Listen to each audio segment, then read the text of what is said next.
Are you a podcaster? Maybe you've got that big idea and you're looking for a network to join. The multi-award-winning Ozcast Network can get your content to eyes and ears all over the world. Join now for the first month free, and you could be featuring this sound at the beginning of your podcast. Ozcast. Simply head to ozcastnetwork.com for details. Welcome to Inspired by Amy. You're in Year 12 this year and co-college captain at your school, Scotch. And recently you attended the Advertisers Teen Parliament for 2025, where you talked about AI in education. What kind of triggered you to become almost an advocate for AI in education? I kind of just stumbled into it a bit. I joined this group called the Digital Leaders, which formed at my school about 2 years ago. And because the digital space was really focused on AI at that point, that's what a lot of our focus was on. So I kind of got involved through that. And then as things just kept happening in that space, it became really clear to me the kind of difference in AI education across schools in SA, in Australia, and even across the world. And so I kind of noticed that we needed something to change there. And that's kind of how I got into it a bit. Yeah, because some schools are really for AI, and then other ones are like, no AI being used. We're going to check all your work before you get marked. If there's any, you're going to like get a 0 and all that. Yeah. Is your school more on like leaning to one side, or? It's definitely really positive, which is really good. So like kids will get taught how to use AI ethically and responsibly. But I've also talked to people from other schools who are on that other side, and they kind of struggle to understand how someone could be kind of for AI. It's interesting. I guess it's what you grow up with almost, because in this day and age, kids are almost being born into this. I remember when I was younger, they still had the phones with the line across the top and the tiny camera, but it's kind of always been there for like our generation and that. So it's hard to change when you think, oh no, AI is bad or AI is good. We'd love to hear about Teen Parliament and like how it went for you and how kids in years 10, 11 and 12 can get involved. So I actually saw it advertised through social media, and it's basically you submitted a 300-word application for an idea for a bigger and better South Australia. So that's what I did, and mine was about AI in education. I got accepted, one of 30, to go speak at Parliament House, which was really, really cool. Like being in that space and speaking was just an awesome experience.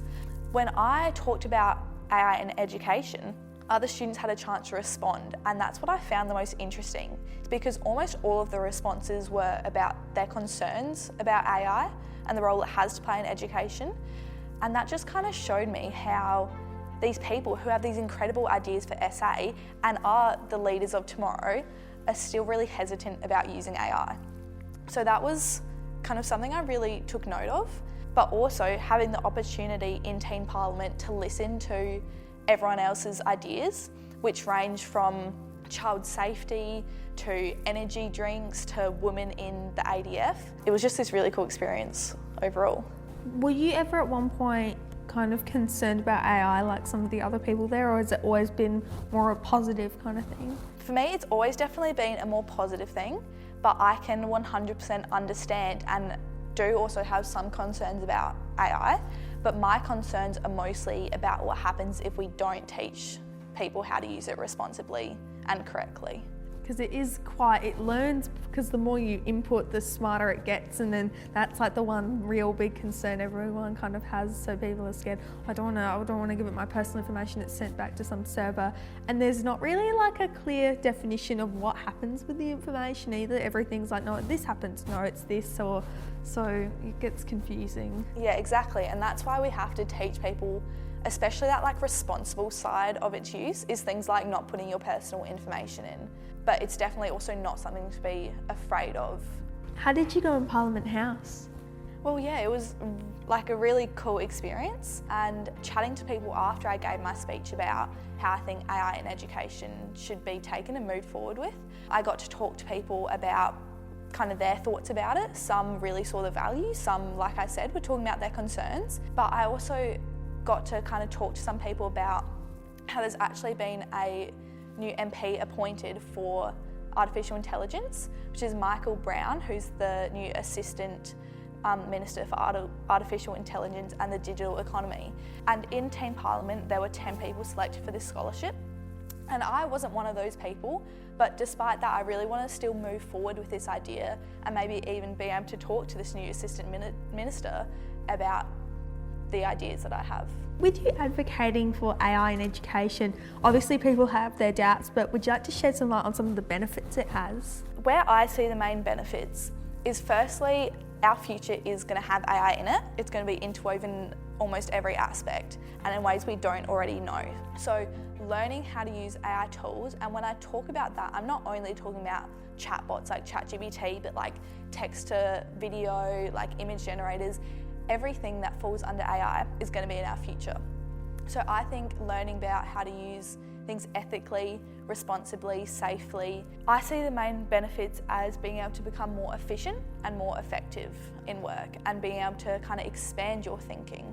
When you've got like mixed classrooms of people who need extra support, and then you've also got kids that want to keep going further, it can work at both ends of the scale, and then it doesn't put as much pressure on the teacher.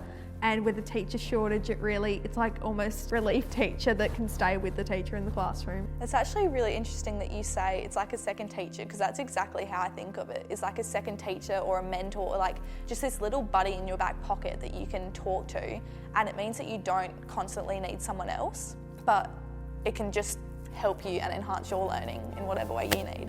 Do you think that with AI kind of coming up in the classroom, because obviously there'll be something new after EdChat, do you think teachers will almost be a thing of the past?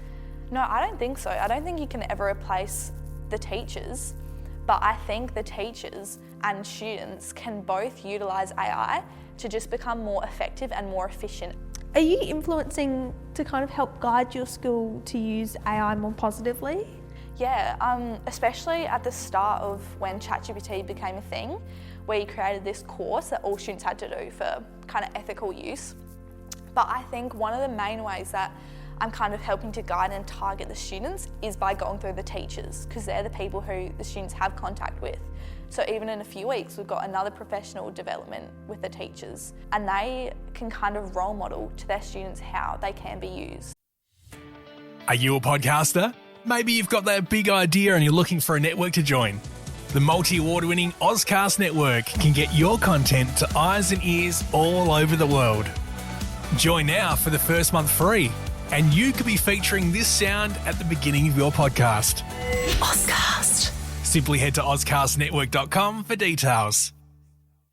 No, that's interesting, because you've got to kind of think about what extent you can use it to, and obviously teachers are kind of growing with us with this, so it's different where they're kind of telling us about it. They're kind of having to learn really quickly so they can teach us about it. Yeah, exactly, and that's one of the struggles at the moment. Do you think AI will ever be able to possess emotional intelligence? I don't think it will in the way that humans do, because it does learn from kind of its input and it's constantly learning. So I think it'll get better at mimicking that kind of thing. But that's kind of one of the examples of how it can never really replace teachers and kind of that human connection. Do you think it will always remain just text-based, or do you think it will like transform to almost a video chat? I think it'll definitely transform. Like even now we're seeing things like, videos, images, voice, like all those sort of things. With the book that I'm authoring, I don't even know if I'd say I'm writing it, because a lot of the time I'll be taking my dog for a walk and I'm talking into some sort of AI thing like Otter AI, and it'll be recording that. So even things like that, yeah, videos could become a thing. Yeah, there's so many things that It's interesting you're writing a book about AI, partially using AI to help record it, because sometimes you just have those thoughts on the go and you don't have time to sit down and write it down, so talking it out always makes it quicker. I think the creation of voice record was everyone's lifesaver. Do you think it's going to make it easier for students to plagiarise? Well, the thing is, all of those AI checkers have never actually been accurate. And the last time I was kind of researching that frame, nothing had been developed that could accurately check it. So I don't think it's becoming easier. I think it's just, as the technology develops, there's kind of more ways. And do you kind of think with the checkers, it was more kind of saying, oh, we have checkers that will check your work, and children or like students stop using it because they thought it was going to get picked up. It's more of like the moral scare. I'm not sure if you remember this. I remember hearing on the radio, the mum had it was a radio presenter, and she had Kit Kats inside the fridge, and she said, I put cameras in the house, so would anyone like to come forward before I check the cameras that weren't actually there? Is it kind of like that with teachers saying that? Yeah, I think it could be. But even then, like I've heard of kids who haven't used AI at all and they will upload their work and then it will get flagged, which then kind of removes that kind of initial scare that some people had. Social media is kind of another AI internet beast almost. Do you have any concerns about how that's affecting our generation? I remember reading some recent article about how it was something like 70% of teenagers kind of acknowledge that and want to kind of have social media almost removed or spend less time on it because they're noticing those effects. But yeah, it's definitely something I've experienced, something I know a lot of people experience every day. And people can touch up their photos with AI now. Yeah, exactly. And even at this point, people can create whole images, whole videos that are all AI generated, and it's becoming more sophisticated. Like those things used to have like 4 arms and 3 heads coming out of them and you could tell they were AI generated, but you really can't anymore. There's like news things that will come through and you've got to look really closely and you realise it's not actually a news station that you're watching or something like that. I remember they did a report and they had the last 5 minutes of this, it was talking about AI, and she said the last 5 minutes of this program was actually a deep fake of me talking just to prove how realistic it was, and everyone was like really shocked. Yeah. But yeah, do you think that digital AI, like in terms of Photoshop and all that kind of stuff, should be removed more than something like a chatbot that can help with learning? Like re-editing and all of that stuff has always kind of been around. So in that sense, AI is just kind of speeding up the process. I don't think removing it is necessarily the path. Maybe just having some kind of disclaimers saying this has been edited with AI or something along those lines is probably a better route to take. What did you think of Niharika Sin's idea that to compare Photoshop versus unphotoshopped photos on social media to kind of remind ourselves that it's not real? I thought that was really, really cool, and yeah, there was a lot of mention about AI in that context, about using that to kind of show the difference and kind of analysing the differences between, you know, an unfiltered photo and a filtered photo. And I really like that kind of train of thought. Are you ready for rapid fire questions, Amy? Yeah, let's go. If you could have any superpower but only use it for one day, what would it be? I think flying. I just think it'd be really cool. What advice would you like to share other parents who may have some concerns about AI? I think just educate yourselves, teach your kids about like things like deepfakes and how they should use AI responsibly, especially like the sharing of personal information, and also just keep up to date with the developments because they happen so quickly. You're good at this, you're keeping it nice and concise. Is a hot dog a sandwich or its own category? I reckon its own category. I think. Really? But it's a bread with like something in the middle. It's sandwiched. Nah, I don't know why, but it's just its own category. Okay. ChatGPT or Google Gemini? ChatGPT. Yeah, I agree with that. Google Gemini's kind of come in a little bit late and nobody really gets how to use it, and it's kind of just the little brother at the moment. But maybe one day it will be better. Maybe one day. But I think there is a strong allegiance to ChatGPT here. If you could have dinner with any celebrity, who would it be? Taylor Swift. I don't think that needs an explanation. No. Do you think AI is inevitable in all schools? Yeah. I think if it's not being taught actively, it's still being used kind of under the covers.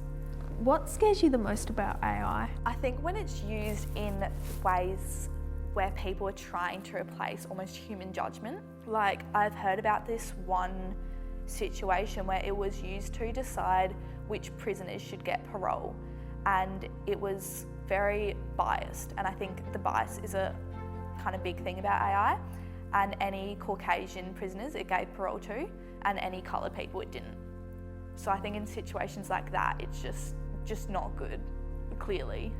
Yeah, you've got to kind of think about what information's being input. When I was talking about the concerns, I actually asked ChatGPT what some of the main concerns of AI was, because I thought, I've got to use AI for this episode's research. It works, but it talked about bias and it didn't really explain it. It kind of just wrote a sentence and I was like, is that because it's not telling me everything I'm supposed to know about it? Because it's almost like you're talking to someone through a wall. About 2 weeks ago, there was like a California State University launched this huge kind of AI rollout to like 23 campuses or something, and it's the hugest tertiary education kind of AI system to be launched. And I just think if universities are kind of seeing that need, then schools kind of need to catch up and industry needs to catch up. think you need to write a definition book on AI. You've got so much information about this. I was really shocked. There's always all these different case studies. You're very well researched on the topic for your book. It will be good. No, it's really weird because I was never really one of those kids who liked learning about digital stuff that much, but I just kind of stumbled into this world a bit, and yeah, it's just really cool. What advice would you give to kids who want to get involved in this industry, but because of how complex it is, it's kind of, where do I start kind of thing? Well, I think you just got to start somewhere. I think start exploring any AI tools you want, and the most important thing is just to keep updated, because things can literally change like overnight in this space because it's so rapidly developing. Amy, thank you chatting with us today about the benefits and some concerns of AI. I'm sure parents and everyone see a lot of comfort in you guiding this generation through this time, and with kids like you behind it, we've got a lot of hope for the future about it. Thank you for joining us. Thank you for having me. I've used it to plan the layout of like my veggie garden, to decide what should go next to what, and using it to like analyse my skin tone to choose out the colour of my formal dress. So like, really? It's definitely got uses outside of the classroom in so many different ways. If colour analysis is too expensive, guys, you can use ChatGPT. Was it ChatGPT? Yep. Oh, I didn't know I did colour analysis. Okay, that's new. Okay. Are you a podcaster? Maybe you've got that big idea and you're looking for a network to join. The multi-award-winning Ozcast network can get your content to eyes and ears all over the world. Join now for the first month free, and you could be featuring this sound at the beginning of your podcast. Ozcast. Simply head to ozcastnetwork.com for details.